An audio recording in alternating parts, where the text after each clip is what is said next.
on one decision maker, as we saw that Israel killed Iran's supreme leader, and yet Iran was immediately able to retaliate and engage in the war.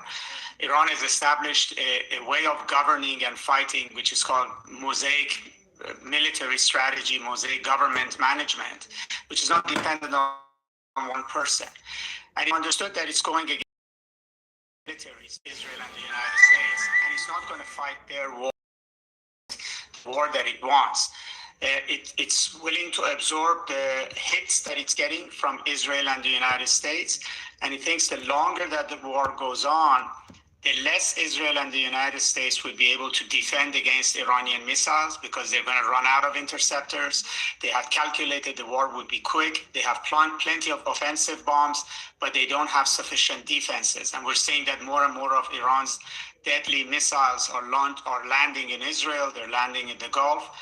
And also Iran decided to wage a longer war on global energy and the global markets using drones, mines, low-level ammunition, not necessarily ballistic missiles, to attack Gulf economies across their energy fields as well as trade. And it calculated that the longer that this war goes, the less prepared the United States is for the consequences. President Trump calculated on a short war.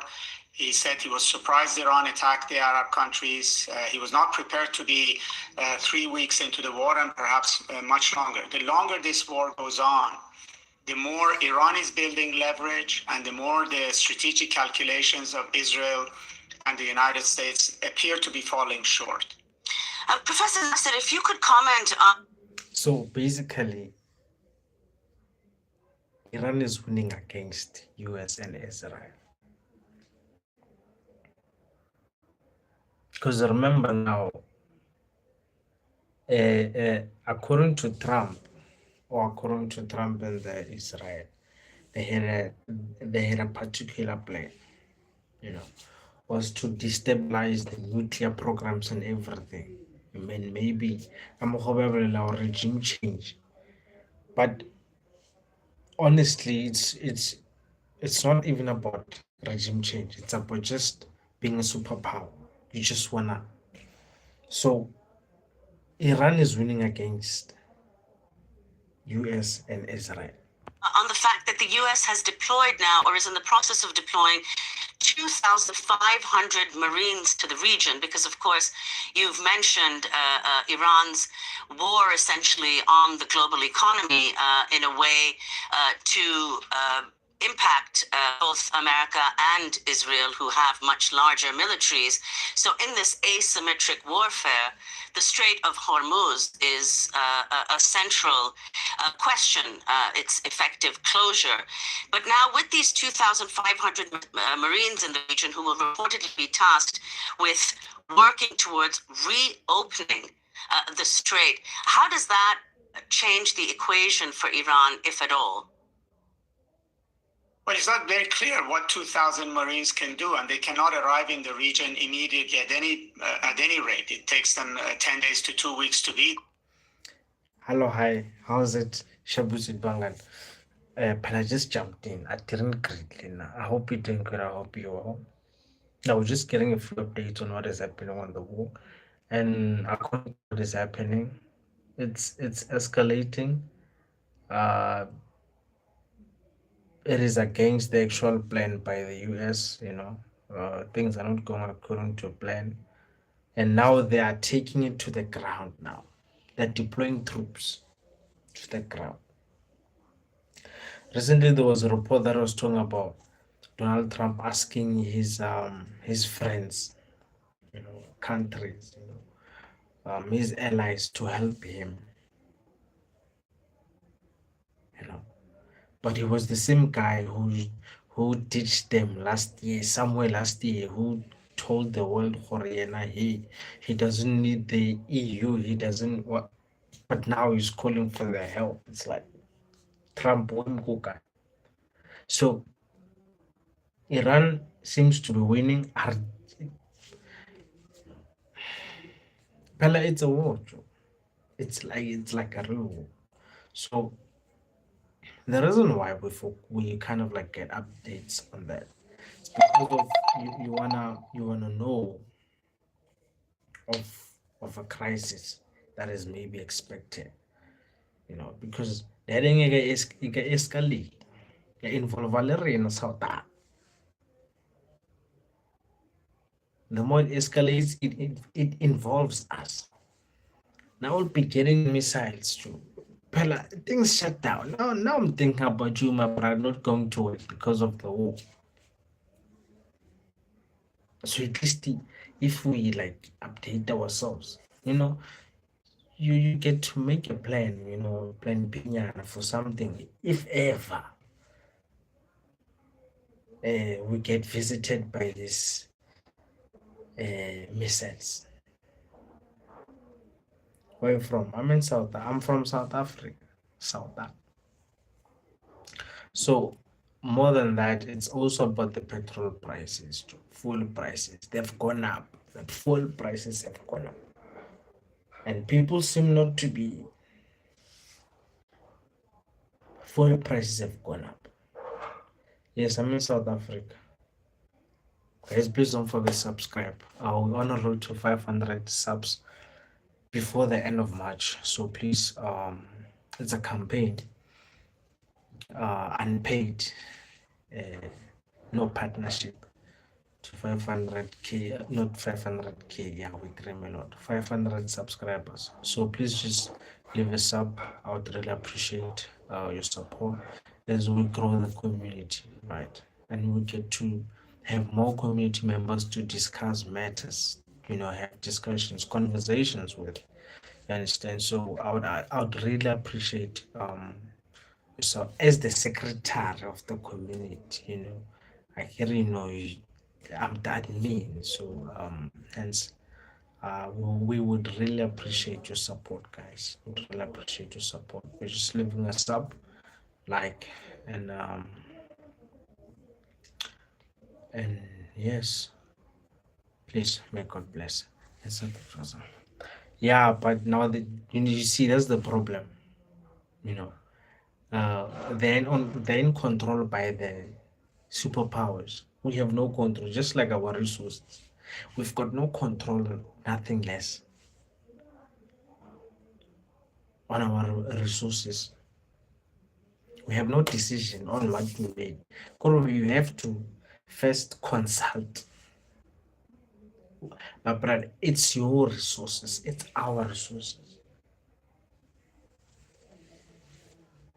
We have to wait for a company from the US to approve. It doesn't have to be Donald Trump. Find that it's a company maybe that is based in the US for the resources to be up to get approval for usage by us, the owners. Get permission. But you then understand that it's a big man play game. It's not for the weak. It's not for the weak. So this war has got more potential of actually escalating to World War III. Now I foresee it coming. I want a World War III. I see it like this. Once I didn't say World War III, guys. All right. It might happen that maybe as Mzansi don't get affected. It happens. But when there is war in most countries, things shut down, my brother. No production, nothing. Things shut down. So yes, we don't want that. We don't want the war. Let there be peace. But how do you expect peace from people like Donald Trump?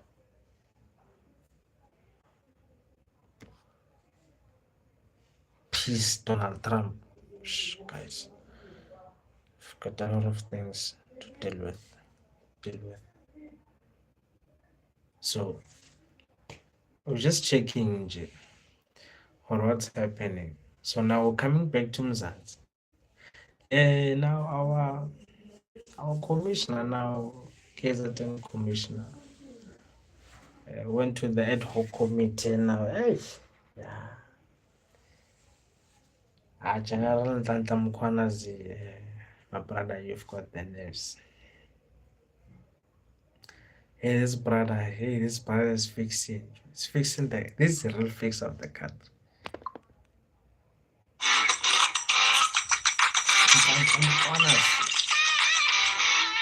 Feel that Pet Machala was used by people to try and paint a picture that as a person who looks like a bad person, but he also met with me. And as a result, people will start questioning my credibility. I did not disclose the meeting, and I'm glad that he's the one that introduced the meeting, because the people he spoke about are subject to the investigation. The difference with him and most of the guys who come in and testify at the ad hoc community or Madlanga, they usually have like papers or documents they read from. This guy unobolela. Nhlanhla Mkhwanazi.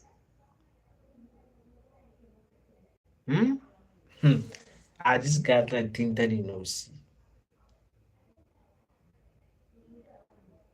But now, if we still go back and vote for those people that he is exposing, then we are being ignorant. We are being ignorant. So it's the latest news. I don't wanna dive deep much into it. Actually, I just came to say hi, guys, and please and ask you to please subscribe. So I'm just gonna leave right now. Maybe got 15 minutes. I'm ending the live. So whoever join the live, please subscribe. I would really appreciate your support. And yeah, let's keep the community growing. So with your help and with my work, we can do something. You understand? So just please subscribe. Just please like and share it to relevant people. So these guys are not one. Just the fellow know we are working on something. You know. When I look at it, I'm just like, okay, Shampoo. I see what I'm doing, but you know, there's a vision, there's a goal. We're working on something, and when it makes sense, a lot of people will be like, "Yo, we saw it." You know, if you want to achieve something, you have to have a goal. If you want cash, if you want something, you need to have a goal, a plan, some level of expectation.